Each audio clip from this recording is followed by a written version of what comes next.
এ ও B এর বর্তমান বয়সের অনুপাত 3:1। 15 বছর পর তাদের বয়সের অনুপাত হবে 2:1। তাদের বর্তমান বয়স কত?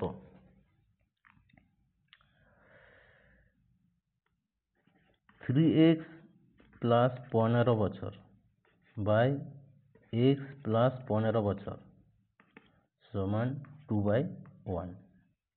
ঠিক আছে, 3x প্লাস 15, 2x প্লাস 30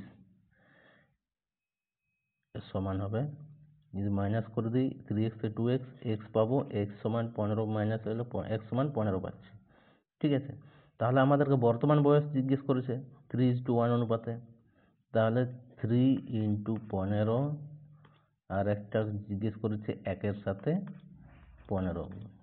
ঠিক আছে, 45 আর 15, অপশন এ রাইট অ্যান্সার।